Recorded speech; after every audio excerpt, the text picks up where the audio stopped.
Bonjour, le vendredi 8, samedi 9 et dimanche 10 mars 2013, à l'espace 3000 à Hyères dans le Var, se tenait la 3e édition du Salon du chocolat, des vins et de la gastronomie.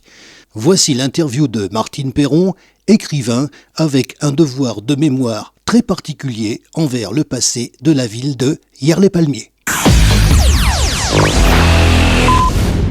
Alors nous sommes le samedi 9 mars 2013, retour pour nous donc à l'espace 3000 à Hyères. Nous sommes au salon chocolat et gastronomie, c'est l'édition 2013, 3e édition de ce salon. J'ai quelqu'un donc à côté de moi et comme je le fais d'habitude, c'est elle qui se présente. Bonjour, je m'appelle Martine Perron, descendante des hôtels Costebel à Hyères, qui est le lieu du sujet. D'accord, Costebel, c'est pas loin de la sortie qui va vers l'Almanar, c'est ça? Oui, c'est la colline sur le côté droit en descendant vers l'Almanar. D'accord, très bien. Alors on va parler donc d'abord écrivain ou... Non, vraiment pour faire un devoir de mémoire vis-à-vis de la ville d'Hyères, parce que j'avais tous ces éléments en main. Mais une reconstruction personnelle, familiale aussi, par rapport à plusieurs hôtels en même temps, et notamment celui-ci, et vu après la guerre, ainsi de suite, les problèmes familiaux et tout ça, j'avais besoin de reconstruire aussi tout ça, et de remettre aussi des vérités en place, parce que j'entendais beaucoup d'âneries, les gens attribuaient certains faits hier, et en fait, la réalité, c'était Nice qui a essayé d'accaparer la reine aussi, parce que c'était une manne énorme pour la ville, quoi, quand il y avait une reine qui se déplaçait dans un endroit. On va revenir au début si vous me le permettez, parce que donc d'abord on repart du début. Combien de livres? Un seul, oui, pour l'instant un seul. Voilà, c'est ça. Et voilà, je ne pense pas en faire énormément, et c'est un tirage limité aussi. Très bien. Et ce livre, il est particulier. Alors, c'est quoi comme livre? Alors, c'est un livre qui est un devoir de mémoire, qui s'appelle, oui, le Hyères 1892, Séjour de la Reine Victoria. Voilà, on y est arrivé, un sujet très, très spécial. Très spécial, parce qu'il n'y a pas beaucoup de livres sur les séjours de la Reine Victoria en France.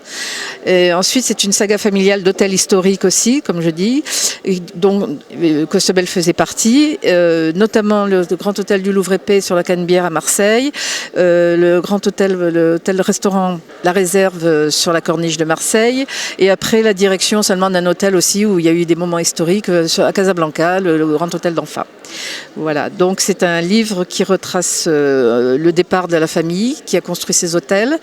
Il traite de l'hôtellerie de luxe, puisque maintenant, il suffit seulement d'être avec une carte pour pouvoir ouvrir sa porte de chambre et on se débrouille avec ses bagages, alors qu'à l'époque, les familles, il y avait beaucoup d'Anglais, n'est-ce pas, qui descendaient avec leurs femmes de ménage, ainsi de suite, qui faisaient descendre des fois leur vaisselle, leur literie, ils venaient avec tout ça, mais ils étaient reçus dans les hôtels comme s'ils étaient chez eux, parce que c'était les mêmes décorations, ainsi de suite. La mentalité aussi peut-être, hein, non? Oui, c'était complètement... oui. Au niveau personnel, il y avait au moins une personne qui s'occupait d'un client, quoi. Rappelons l'année quand même, c'est pas anodin de le rappeler. Oui, c'est en 1892. Ah oui, c'est pas tout jeune. Hein. C'est les débuts de la Belle Époque. Voilà, donc ça veut tout dire. Il y a une certaine effervescence. On va revenir, si vous me le permettez, sur le sens général de la démarche du livre. Et c'est un désir de devoir de mémoire pour la ville de Hyères, parce que c'était un événement très retentissant pour l'économie de la ville. Et c'est quand même dû, malgré tout, il faut bien le dire, à mes ascendants familiaux qui ont construit ces hôtels, parce que j'avais un arrière-grand-père qui était parti faire ses études à Lyon en tant que cuisinier-chef. Puis il est revenu dans la région et il a commencé avec une pension de famille. Il y avait déjà beaucoup d'anglais, donc ça a très bien pris. Il a construit un 2e hôtel, 3e hôtel. Puis bon, il y a eu le messager de la reine qui est venu sur la Côte d'Azur voir un peu les lieux. Le livre retrace toute l'histoire des hôtels Costebel. Ça traite en même temps de l'hôtellerie de luxe. Ça amène au séjour, au jour le jour, même de la reine Victoria, ce qu'elle a pu faire, ce qu'elle a pu ne pas faire ou refuser parce qu'elle était en deuil. Ensuite, je traite j'ai une synthèse de la vie de la reine Victoria pour ceux qui ne la connaissent pas vraiment, pour arriver à comprendre un peu le personnage. Et Ensuite, je parle donc des hôtels, l'hôtel Louvre-Épée sur la Canebière à Marseille. L'hôtel Palace Restaurant La Réserve aussi sur la corniche de Marseille qui était très réputé et très couru. Et j'en arrive à Casablanca où là mon oncle était directeur, où il y avait des événements historiques aussi, puisque c'est là que s'est déroulée la conférence de Casablanca en 1943 pour définir la date de débarquement des Alliés en Provence et en Normandie. Donc à chaque fois il y a des événements historiques par rapport à ces hôtels. Je les ai regroupés avec toute l'histoire parce qu'ils ne pouvaient pas être simplement faits séparément, il n'y aurait pas eu à cette page. Donc c'est un complément, c'est très riche en anecdotes, c'est très riche en histoire de ces hôtels.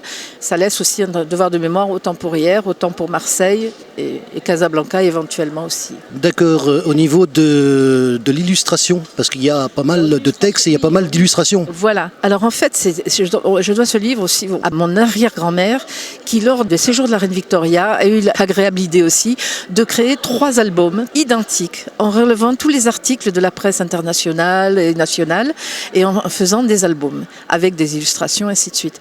Et par hasard, je suis tombée sur un endroit et j'ai appris que un cousin qui était en Amérique, avait le 2e album, ce que j'ignorais à l'époque. Donc, il m'a envoyé tout ça et j'ai pu travailler, j'ai tout traduit et j'ai pu travailler sur ce livre. Et il se trouve que l'album aussi, il y en a un à la médiathèque de hier.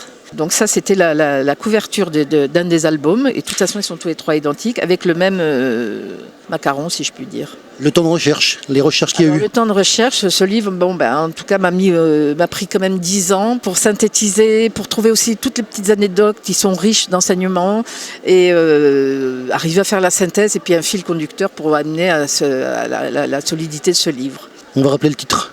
Alors c'est donc hier 1892, séjour de la reine Victoria, et en sous-titre c'est saga familiale d'hôtels historiques de Costebelle, Marseille et à Casablanca. Merci beaucoup. C'est moi qui vous remercie infiniment.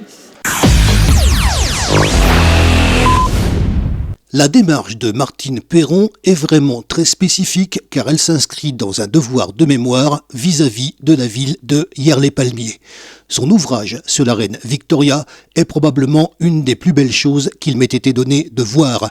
Les nombreux récits, l'incroyable richesse de la documentation de l'époque montrent une époque et des faits peu connus et il convient de les faire davantage connaître. Des félicitations lui ont été adressées d'abord par Stéphane Bern. « Chère madame, j'ai enfin reçu votre livre sur le séjour de Victoria en 1892 à Hyères et j'y ai trouvé 1000 détails et anecdotes qui donnent du relief à ce récit. Bravo pour ce fantastique travail que vous avez accompli et je pense que vous avez fait œuvre utile. Merci encore avec mon fidèle souvenir, Stéphane Bern. » Des félicitations aussi de la reine d'Angleterre.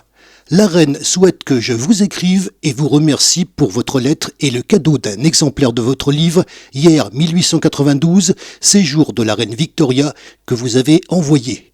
Il est aimable de votre part de vouloir que Sa Majesté ait un exemplaire de ce travail qui vous a pris 10 ans pour compiler la matière rassemblée par votre arrière-grand-mère dans des albums et je dois vous remercier pour ce rapport intéressant du temps passé par la reine Victoria dans cette partie particulière du monde. La reine est reconnaissante pour ce geste pensé et apprécie énormément vos mots de soutien et de bons vœux en cette année historique du jubilé de diamant de Sa Majesté. Veuillez agréer l'expression de nos sentiments les plus distingués, Richanda Elton, Dame d'honneur. Retrouvez nos sujets sur la chaîne YouTube KXTC Podcast. Vous pouvez retrouver également nos informations sur la page Facebook KXTC Podcast ainsi que sur Twitter. Je vous souhaite une excellente matinée et je vous retrouve très très vite sur un prochain reportage pour KXTC Podcast.